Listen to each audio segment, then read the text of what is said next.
Hi, and welcome to another SENDhelp podcast.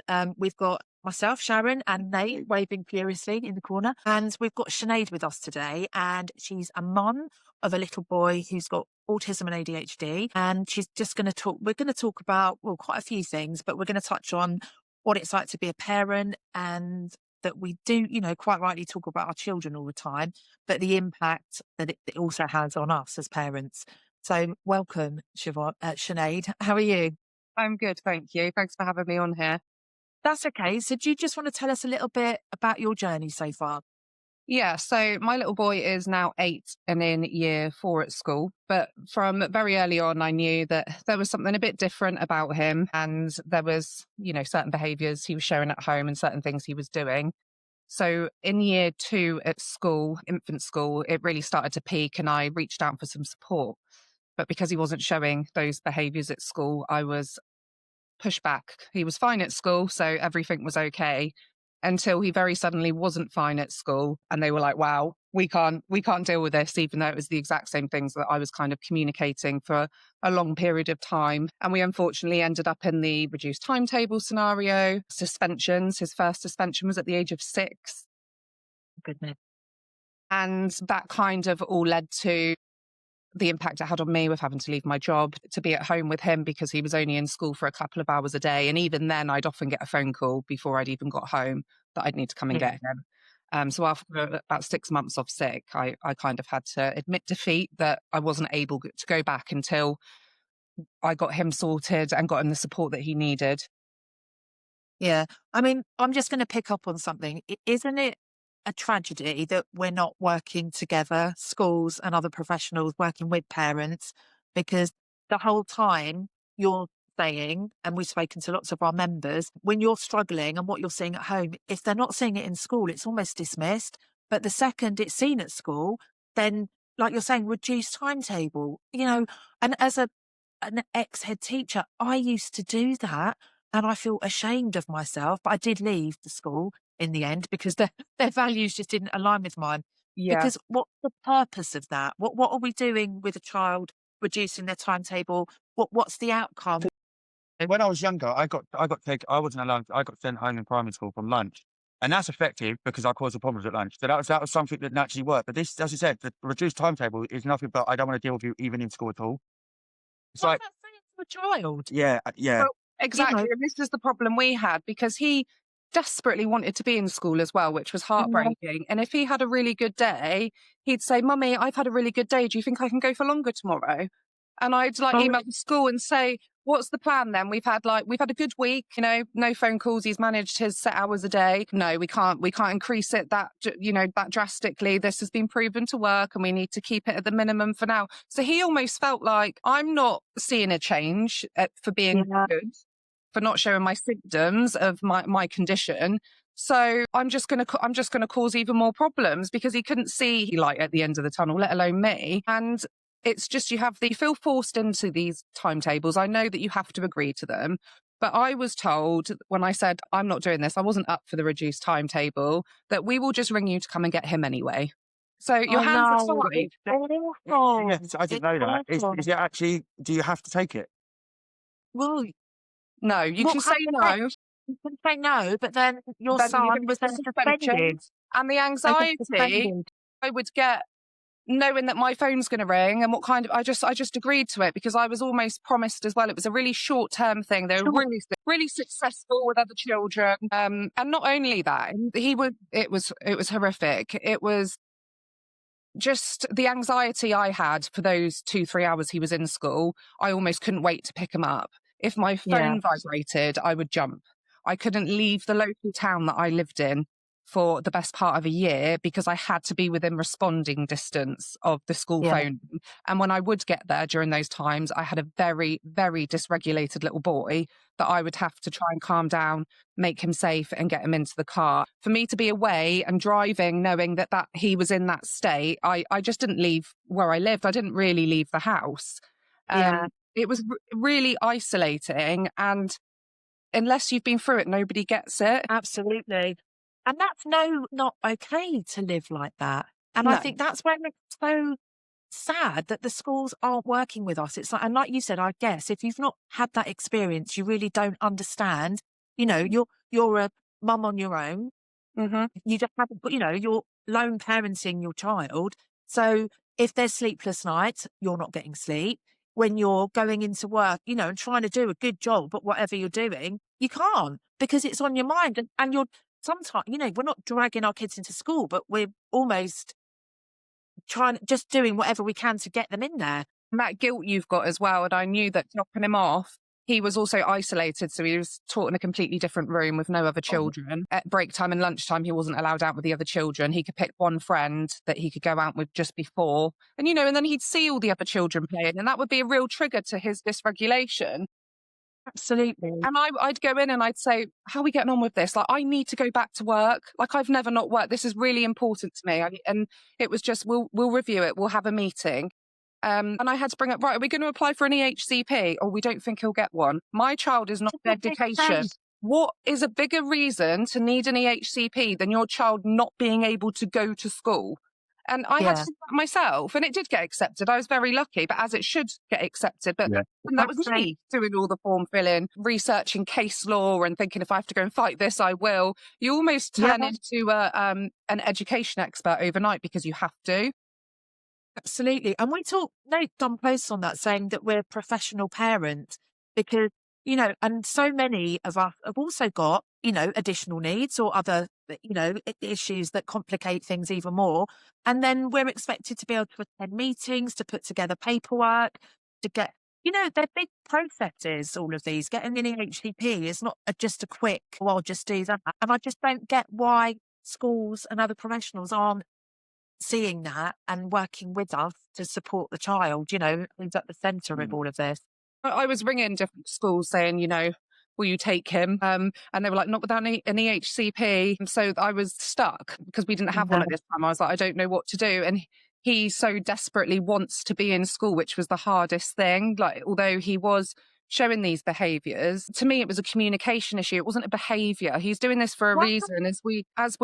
And, a year on, we're in a much better place. And it shows because I don't have those phone calls anymore. He's back in school full time in a mainstream with his EHCP and doing really well. But you just, and I feel much better prepared for it if it was to happen again. And it might happen again. We don't know. But I just feel like you're put on this reduced timetable. They're saying, we can't cope with your child. So we're going to give him to you for 23 hours a day, knowing that you're struggling to cope with your child, and we're not going to ring and check in on you, how you're doing. We're not going to offer you any support as a parent. Like, my whole world changed almost overnight, and it was really difficult. And this is happening to so many parents, but it's just not spoken about. Like, I'm open to saying that I rung the doctor. I booked an appointment and I said, don't tell me to drink herbal tea or go to a self-help group because I can't get to them because I haven't got any childcare. I need medication because I'm on the edge. And I was diagnosed with anxiety and depression. And a year on, again, I'm off the medicine now. I've come on leaps and bounds, but because my child has and because I now have good support at the school he's in. But this could all be maybe not avoided, but minimised. Even if just his school were ringing me every day saying, how was he when you got him home? Is there anything we can do? But it doesn't happen. It doesn't happen. And the impact, thank you for sharing that because, you're not alone. We know from people that we talk to, I know from my own experience and yours, it's a struggle and it's not getting sent on a parenting course or getting, I'm not saying maybe sometimes they are valuable, but there seems to be a lot of criticism of parents and not the support. Yeah. And the impact it has on our mental health is... It's mad as well, I said, because I was a registered manager and I went to a parent and I went basically from someone that was listened to a little bitch in a sense of how I was treated. Because I've got, it's crazy. And even with the knowledge, even with the experience, doesn't matter. As soon as you're a parent, you're at the bottom of the pile. It is like that. It's annoying. And you can't use any professional background. You can't use anything. Even teachers. I've seen teachers in the school trying to fight for their child and still get rejected back. Like, it doesn't actually matter about anything. It's a joke. It's really hard. I did go on because I signed myself up for all of them because as soon as, especially when he got his diagnosis, which by the way, while I was going through that stage at this school in particular, they said to me, getting a diagnosis won't change anything. And I thought that's where we're going wrong because it absolutely should. Because it's stability. So you're telling me we're not going to change how we deal with him, even when he's diagnosed. So when he was diagnosed, I signed myself up to every course I could because I wanted to learn more. And also because it was quite nice to see in a selfish way that there is other parents going through it, because when you're doing it, you feel like it's just you.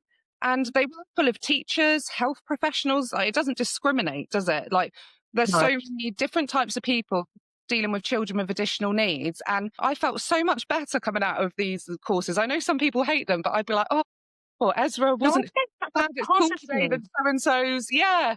And you can just relate to it. Absolutely. And I think something that we've touched on previously, when you are in a job, there's a social, we're not saying work is easy and not everybody likes going into work every day. No, work is easy to have an edge. But it's but there's a social aspect as well. So you've got a routine, when you've got to get up, when you're coming home, you talk to people at work, you get on with your job. When all of that is stripped away, that has a massive toll on your sense of self, your identity. Like Nathan was saying, you then feel like you're bottom of the pile. I haven't been up for a year. I haven't done anything. And that's just been me coming about a year and a half, just slowly becoming and doing nothing, because now I've got him off school as well. What can you do? Your whole life changes. You're just in those four walls and you're, like you're saying, it's isolating. You feel alone. You feel autistic as well, very autistic when you're in your own life. Yeah. It's horrible. Yeah. Like, to be in yourself, as I said, you question stuff that naturally going to work 9 to 5 activates your brain for 9 all them hours. When you don't have that work, when you put it in with how am I feeling? How am I doing? Like, there's no sort of stuff that starts creeping in, and then you start getting really, really sad because you can't distract yourself because there's nothing to do. And it's the same thing every day. Like your self-care. If I'm going to work, I'll get up, I'll have a shower, I'll do my hair, I'll put a bit of makeup on. Well, I know I'm only going in the car, driving down the road to drop him at school, and then nobody's going to see me again. Like everything just starts to slip, like bits of your routine that you didn't realize were so important that you just don't need to do them anymore. And after about 6 months, I was like, I can't do this anymore. I need to go back to work. And I ended up paying a childminder who is amazing, by the way. And she on and off had looked after my little boy, but at his age, he didn't really need to be at the childminder anymore. There was after school clubs, but he wasn't allowed to go. And she would go and pick him up on this reduced timetable so I could go to work. But then he was around babies and 2-year-olds, and he's 7 now, and he was fine with her. And again, all about approach. But then when I started adding everything up, like I'm private renting, I'm paying a childminder when he should be at school, it just wasn't sustainable. So I just handed my notice in. I was like, I can't go on like this. Yeah.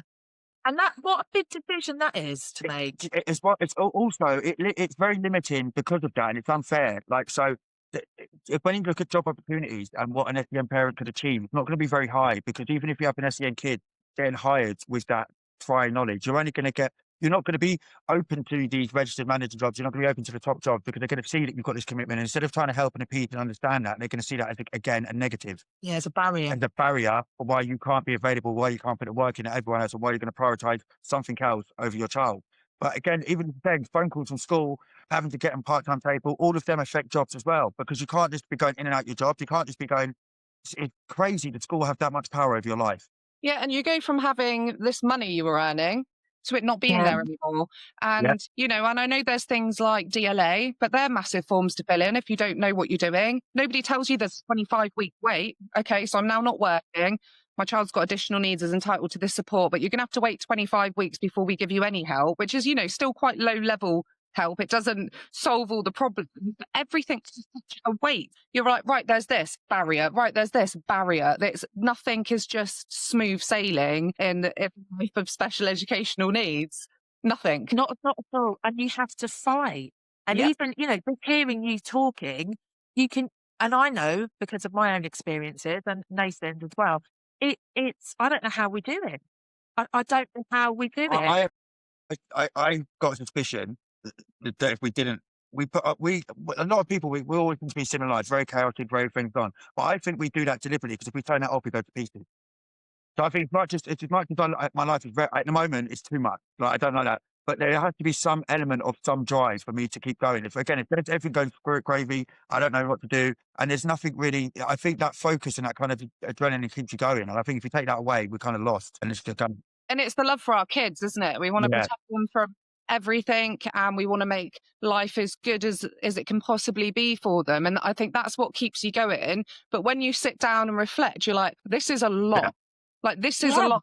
And there's nobody like in my friendship group, and my friends are great, but they haven't got kids like mine. They don't get it. And you know, they were an amazing support and they'd be on the end of the phone. Don't get me wrong, but unless you've been in it, it's really hard for somebody else to understand. It's really hard to get that point across. And I do think we need to be like voices for other parents that are going through it, to be like, yeah, we're going through it too, and we know it's awful. Things can get better, they can dip again. It's literally a roller coaster.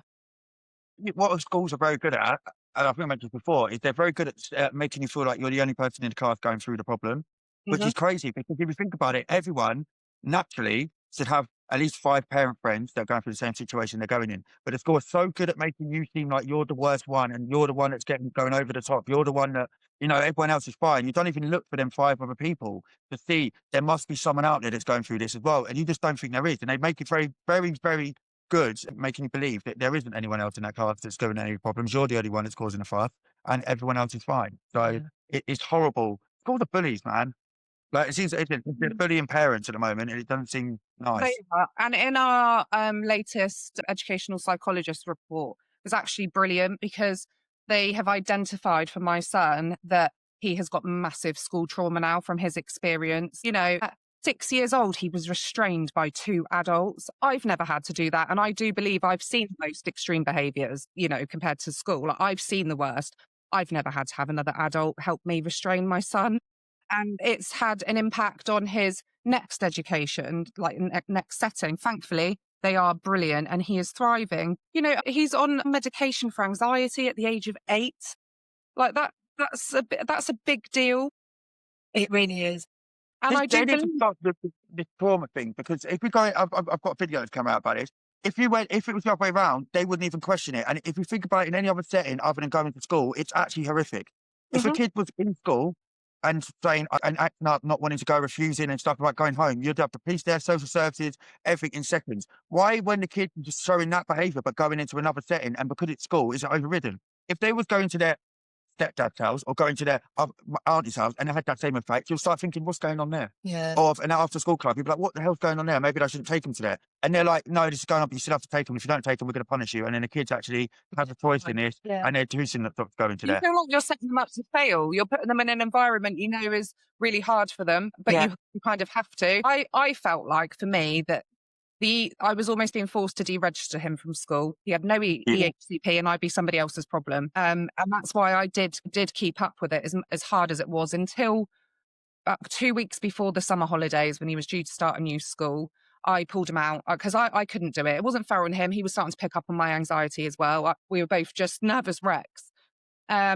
And on the last day of school, he said to me, Mummy, like, I really would like to go because some of my friends are going to a different school and I'd like to say goodbye to them. So I rung the school and said, I know I've pulled him out. Is there any way he really wants to come? Let's make it a really successful last day for him. He can come for an hour. Okay. Dropped him off. Didn't even get home. A phone call. He's very dysregulated in the playground. You can come and get him.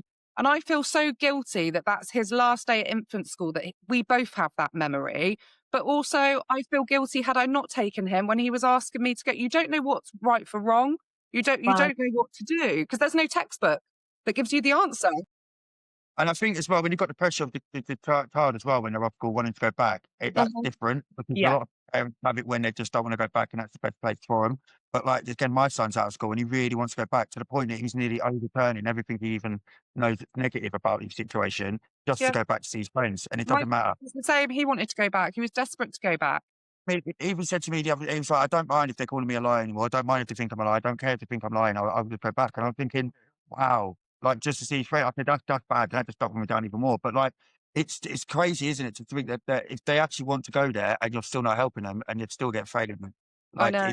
And that gives you something, doesn't it? If that child still wants to be in that environment, then you know, they want to learn, and all children deserve an education. It just might look a bit different for them. And I know schools are under pressure and teachers are under pressure. And I kept saying to this school, write down that you can't meet his needs so I can pull him out and take him somewhere that can. But they wouldn't. They still wanted him on the books. But What's he achieving for those 2 hours a day in a room on his own? You know, he wasn't allowed to do the swimming lessons. He wasn't allowed to go on the school trips. It was completely isolating, but yet he still wanted to go. It's crazy because Makes me really my, sad. my Yeah. school life was crazy. Like the things I'd done in school, like were like naughty as hell. But I never got restrictions anywhere near that. Like what's happening What you now, do just because now, we've I got a know. diagnosis. Like I could have a fight or whatever or something like that, or do something crazy, and I'd still be allowed to go on every school trip. I'd still be allowed to go out to the thing. I still was allowed to. I barely got detention. I mean, you got suspended and internalized, like, but it was very neat. No, I would say then it wasn't every out of character penalising my ADHD. It was when I took it too far. Now it's not the case. It's not. It's just having a diagnosis and having not being able to sit still is enough for you then to be sent out of class and put in isolation for the rest of the day. You're sounding so young. You know, we're talking about a little Yeah. boy, and it's just like, you know, you're saying 2 people restrained him. And there's an immense. Oh, it was awful. It was awful. And I asked for the restraint report because I'm entitled to one, and it took a very long time for it to be sent over to me. And I could see, I can't remember the incident exactly, but I could see exactly how it happened. And I was like, right, that's where it went wrong. But he's had some horrible experiences. And as a mum, again, that further impacts your mental health. Not only am I really struggling with this, 2 grown adults have had their hands on my child. Like if somebody saw me and another adult doing that in the street, they'd rightly call the police. And I still really don't see why you'd need to restrain a 6-year-old child. I did feel like you could all, even if you all left the room and made sure it was safe, I don't see what would warrant a 6-year-old needing to be restrained. Yeah.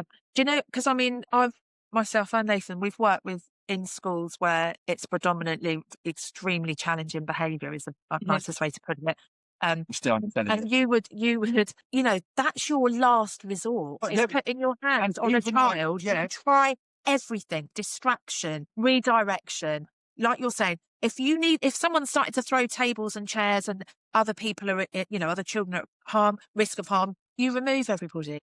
You make the environment safe. So hands-on is the last. Even in hands-on, and I've said that being a registered manager as well, it's still the last. And these are big people. Yeah, these are people that are like 6 to 1, 6 staff members to the them one, and they still got restraint you can only use in emergencies. And again, as Sharon said, the strategies would be remove everyone from the class, or get everyone out, or leave them in their own if they can, or damage control. If they're really going to smash the thing, that's better than smashing someone's face. And like it's crazy. It's like even at home, he'll sometimes, not as much now, but he'll show dysregulation from his ADHD. And, you know, I've got my own little risk assessment. I can see he's getting heightened. The first thing I do is I lock the windows because he goes into fight or flight and he tries to run.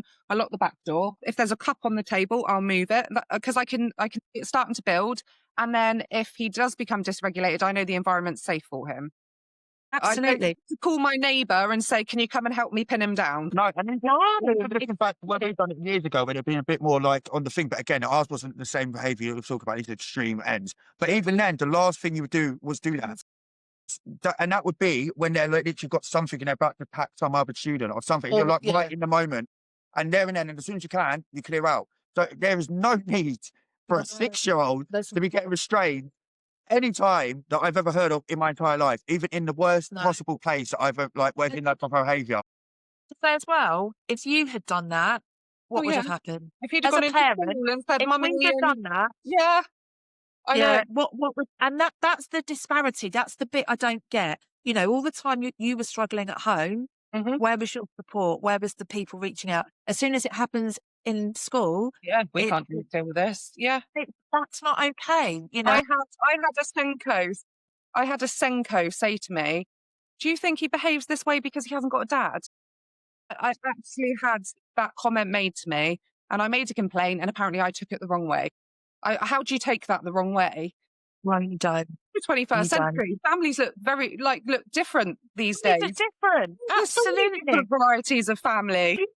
That's just how old school they are, though, isn't it? But you saying that as well, for me, that shows me a power imbalance. That shows me that certain professionals believe they have more power or control, which it sounds like they do have, They do. Schools do, which is awful. And that's what that is. It's like a throwaway comment that really you should not be making to anyone. Because like you've said, in your workplace, I know in mine, as a head teacher, people wouldn't have spoken to me like that. They would now.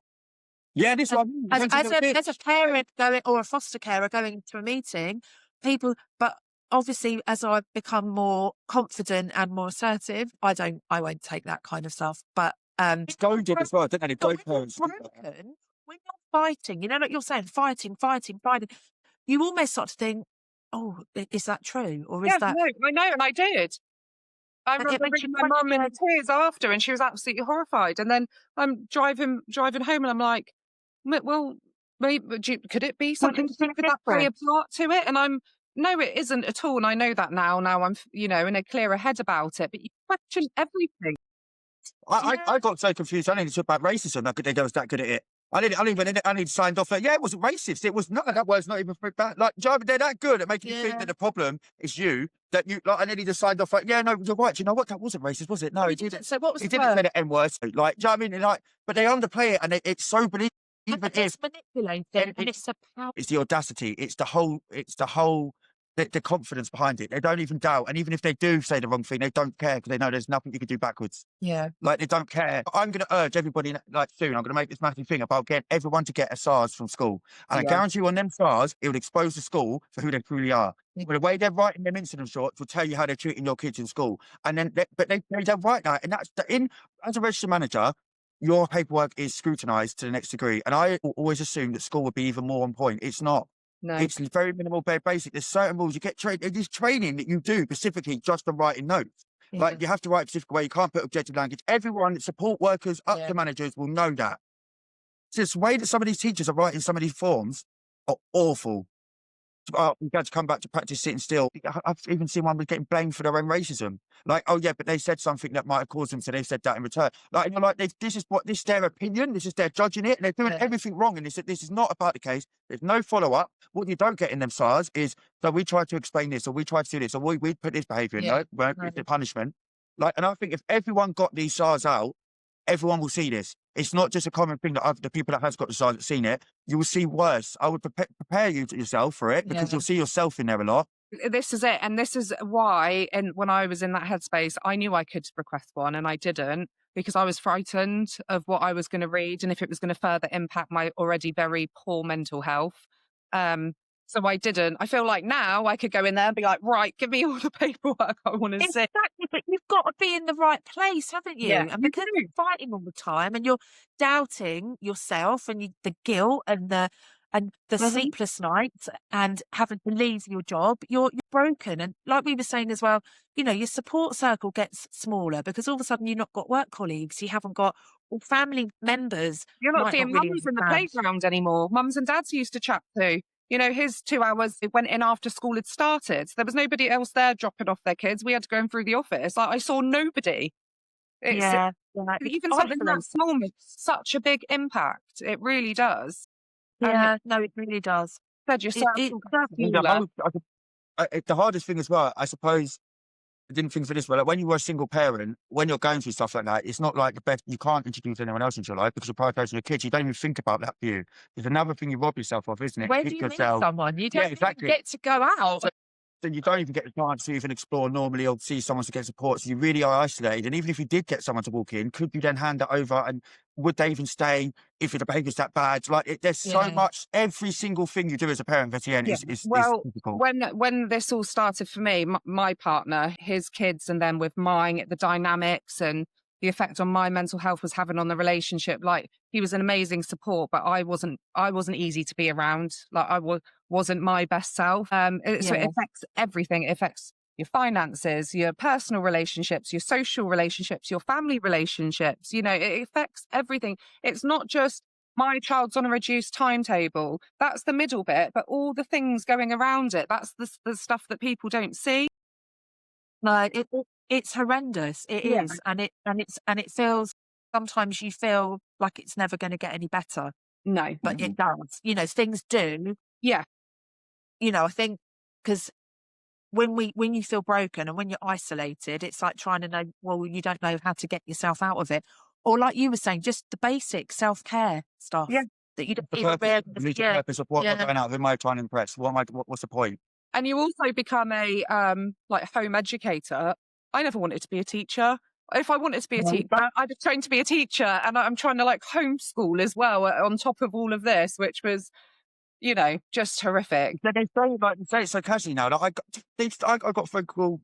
I don't know if I can say this. I might take it out. I got a phone call yesterday, and it was like they basically put pressure on me, basically to tell me saying I'm homeschooling. But the fact that they can say it so casually, like that's just a normal occurrence now. Yeah. Like, yeah, so you're homeschooling him at the moment. Yeah, because I went to uni for 3 years and I could just do that. Like Yeah. parents are just meant to now drop into I that know. secondary role of a homeschooler. I That know. still needs a tutor. That still needs a professional. Yeah. I didn't go to uni. I didn't get all them fucking things to like qualifications and stuff. I don't know. I didn't even finish school. What are you telling me to get my kids for? I It's know. crazy. Yeah, they'd send him home with work, and I'd just be like, right, okay. But the school ended up being so heavy for him anyway that 9 times out of 10 we didn't do it. I tried to do lots of reading. I tried to do, things that I thought would help, but I'm not a teacher. And No, if I wanted we're to really good at homeschool him, I'd have done it a long time ago, not because Yeah. everything was going wrong.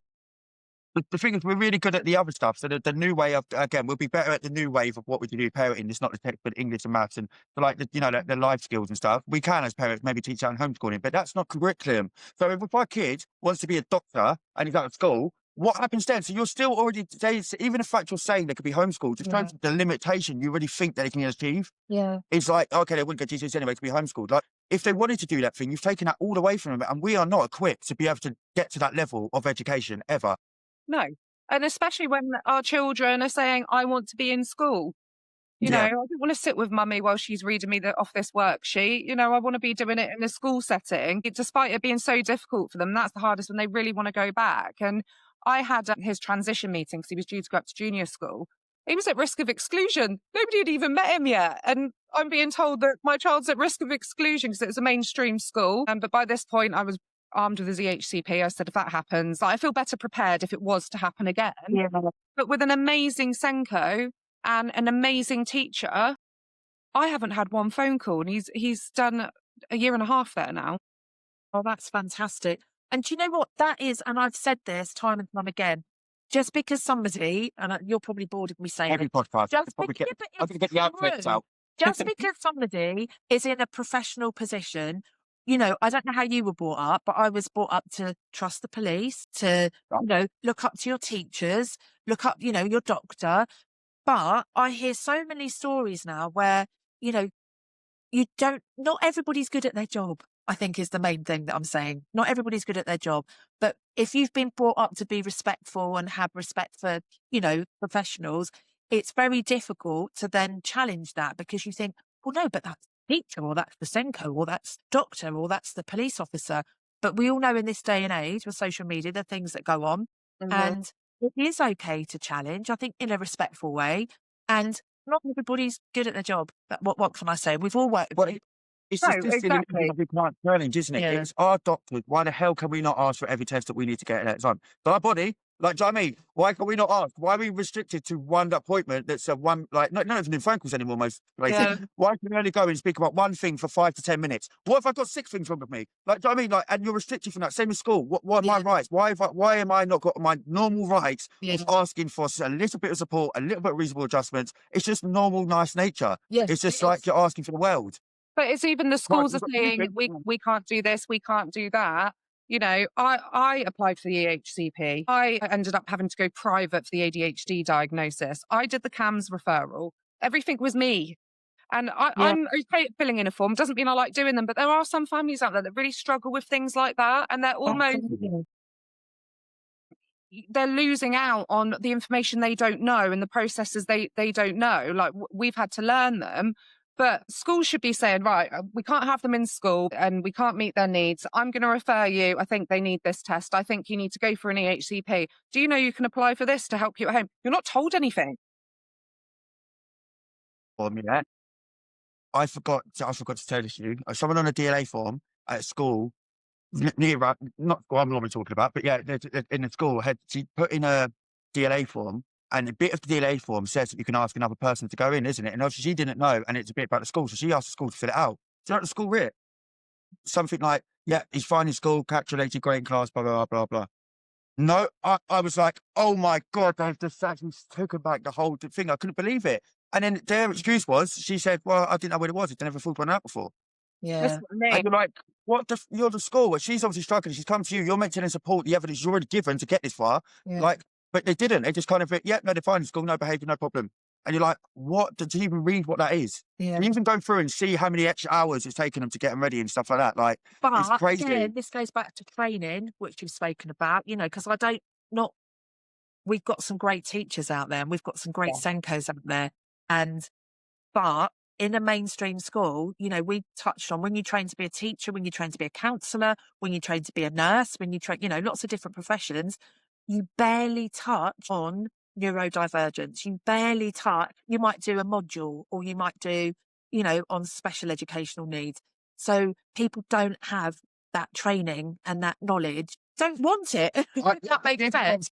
I argue that now because of TikTok and because of Facebook. I argue anyone Yeah. that's still saying in this 2025 age that, oh, I don't understand autism, I don't understand ADHD. Well, do take 5 minutes a night and look. Like, I mean, if it, a reel is what 60 seconds, the amount you can learn for that 60 seconds will change your life. Like every teacher, why you not got a couple of people? It's an excuse that it's cutting thin very now about this training and there's no training, there's no training, because the training anything you're going to get is not going to be real life training. So you're still coming away from the object. How about just understand what's going on in front of you? Because we have politicians, that made these throwaway comments and they have a lot to answer for. I feel really strongly about this. ADHD, no, but they're influential. They're on TV. Everybody can see them. So when someone makes a comment about headphones, when other people that don't have the understanding about autism and ADHD will believe what they hear, what they're told. And it's disgusting because ADHD and autism are I believe, so hugely misunderstood. Well, people still think ADHD means you can't sit still. That's exactly. Do you know what I mean? You've got that symptom because it's obvious, and that's something you can diagnose. If you don't, that's what I'm saying. Yeah. You're finished because everyone's like, "Well, you're not sitting still. You can sit still. I think you sit still." Oh my goodness! And that's what I mean. There's so much more to it, and it's just that lack of understanding, and probably it doesn't help with politicians and people saying, "Well, everybody's jumping on the bandwagon," or whatever they're saying. It really is damaging, I think. And I think as well, going back to teachers, I feel like our neurodivergent kids are almost punished instead of supported. They're punished for being the way that they are. And then that makes them really hate their own diagnosis, which is heartbreaking because 100%. It can be used in so many amazing things. I'm always showing my boy, oh, look, this footballer, because he loves football, he's got ADHD. Did you know that? And this person's got autism, and we're having to big it up so much because in the environment that they spend most of their time, school, they're just brought down by it, and it's seen as a negative. And again, what's the point of the Equalities Act? Because the amount of people we speak to, you know, reasonable adjustments. It's ADHD is registered as a disability, and yet it's not. You know, we get things like needs to practice sitting still, needs to not come out of break more eye time. contact. I've had that one. Needs to make more eye contact. Yeah, we was talking to someone that there was a whole policy in the school, and I can't remember what it was called. Or something. And basically, what it meant is sit up straight and follow the teacher. So their rules was, they had to sit, and everywhere the teacher went, their eyes used to watch the teacher. If they didn't, they got in trouble. And also, there's little things like if they didn't put their pen down fast enough. This was like in a school. Wasn't it? She said that they owned like 4 other schools as well. So like even in their area, they're all kind of the same. And it's just like really, really at the top end of like strictness, really. So you're never even going to get any kind of support for SEN if that's the forefront of the school. I feel incredibly blessed at the moment because he's in a mainstream with an amazing Senko and an amazing team of teachers. And even if it does go wrong for him again, I know as a parent, I'd be supported on what's the next steps. We won't have that experience again. But the adjustments they make for him, and you know, he's representing the school on sports competitions. He's going on school trips. He's doing after school clubs. He wasn't able to do any of those things for such a long time. And, you know, sometimes I leave my local town and go shoot over to Home Bargains because I know I'm not going to get a phone call saying, quick, you know, it's all gone horribly wrong. Isn't it a shame that it's just, because this was my point, when you get the right people, it is amazing. It is transformative. It makes such a difference to your child and to you and to just everything. Yeah. But those people aren't always around. And I've said this, you know, you look at Ofsted reports, or you look at, and obviously that's how we judge things. We look at it, but you need to go in and get a feel for a school. And you need to get a feel for the staff that are there, because again, I think the schools are only as good as the staff that they've got there. Yeah. Because it's like the EHCP, they're only as good as the person who writes them. And it shouldn't be like that. It No, should be. you know what I think Yeah. the other day? Ofsted now should have a separate thing for out of the principals that they don't think it.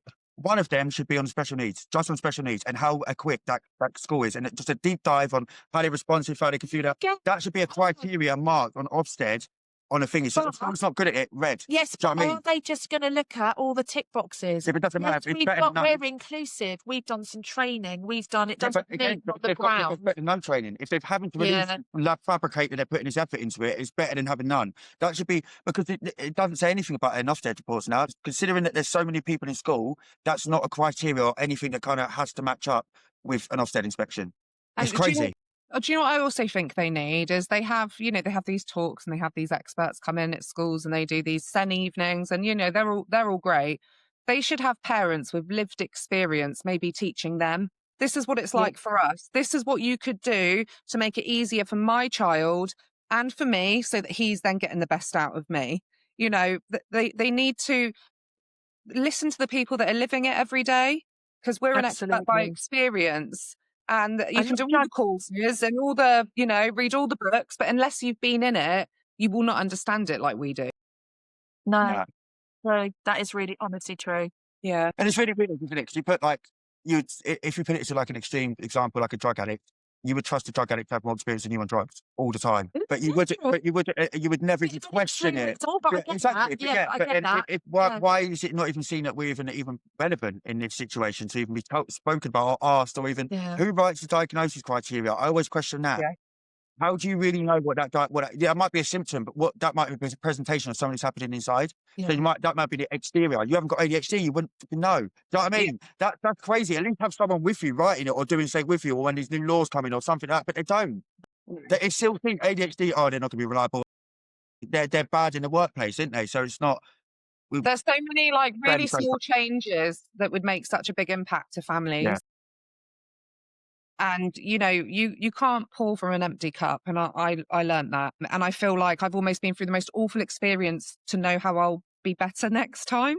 And it shouldn't be that way. You shouldn't have to get that low to know that, right, I'm prepped for it next. And thinking it might happen again, because, statistically with our children, it probably will happen again at some point over the education journey. Absolutely.